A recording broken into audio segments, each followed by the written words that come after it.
As hockey players, we put so much attention into what equipment we use and why.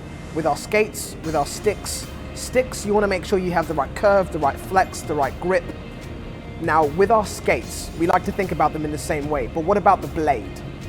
The blade should be just as important as our skates and the stick, because we need to make sure that we're able to optimize our performance on the ice, regardless of what ice conditions that we have. Now, profiling allows us to change the radius of the blade. So in other words, you're able to alter how much of your hockey blade comes into contact with the ice at any time during any situation of play. Now, the more ice contact you have with your blade, the better stability that you're going to have, which is going to equal the better control that you have. Think about it as your grip on a stick. If you're not holding your stick very tightly, you don't have very good control over it. Now, if you hold it nice and tightly and you have a secure grip, you're able to control your stick much, much better, almost treat it as an extension of your body. And that's exactly what profiling allows you to do with your skates. Today we're on the ice with the Peterborough Phantoms and Pro Sharp, who are taking us through the different profiles they offer us as players.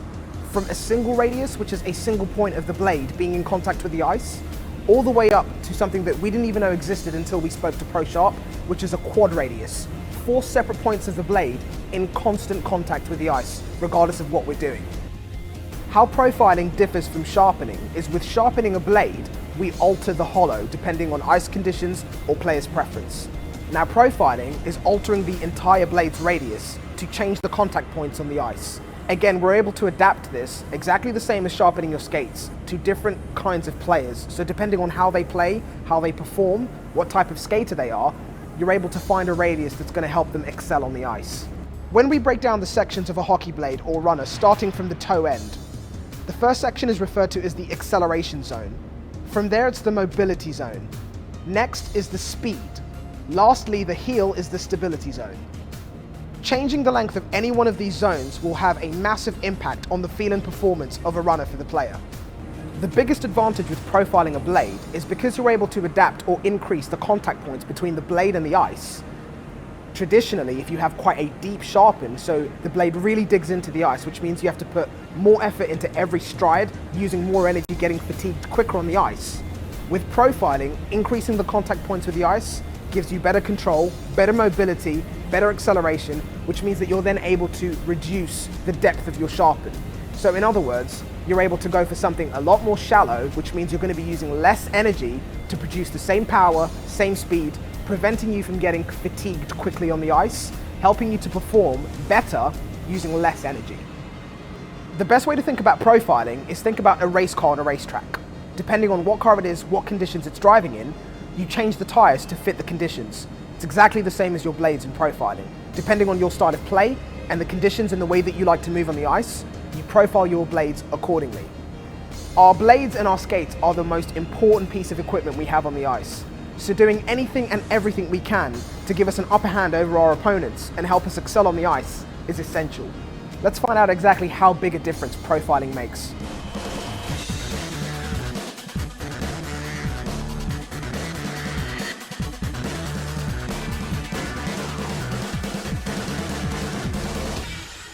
So in terms of the different profiles we tried on the ice today, option 5 was definitely going to be my favorite. Now, the reason for that was because when I was on the ice, it feels like you basically have blunt skates in terms of the way it feels when you're gliding forward, because it doesn't feel like the blade is digging into the ice at all. So a lot of the blade feels like it's sitting on the surface, which means skating, gliding in a straight line, speed, it's effortless. But then when I needed to, when it came time for me to get into my tight turns, quick starts and stops, the blade would bite the ice, which was the most bizarre feeling I've ever had. Feeling like you have no edge, but you have plenty of edge when you need it. And it was amazing. That's really the only way I can explain it. The changes I could feel immediately, and it felt incredible on the ice. Doesn't matter what level you play at. If you're playing beer league, if you're a beginner, or if you're a pro. I mean, a lot of pros will probably have this facility available to them depending on what country they play in, but you should be trying to go to a shop to get your blades profiled. If you can't, you need to ask that shop to make that service available to you, because it's almost an injustice. It's like going somewhere where they can only offer one type of sharpen for a blade. That's not right. You need to have this option, because it doesn't matter what level you play at. Every player should have the right tools to be able to play to the best of their ability, and that's exactly what profiling your blade is going to let you do. So after I went through the different 5 options of profile blades, the guys at Pro Sharp had me put on my original blades, which are the ones that have been on my VH skates since I got them, and they felt terrible. It felt like I was skating on a long piece of 2x4 attached to the bottom of my blade. It felt awful. I couldn't really turn properly. It felt unstable, unbalanced, uncomfortable in every sense of the word, because I'd adjusted in just the space of about 2 hours to the profile blade. So I'm trying to think of a non-offensive way of saying this, but once you go profiled, you never go back. Seriously, it's phenomenal.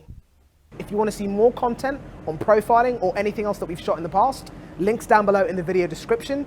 Check out the links and the videos along the side over there.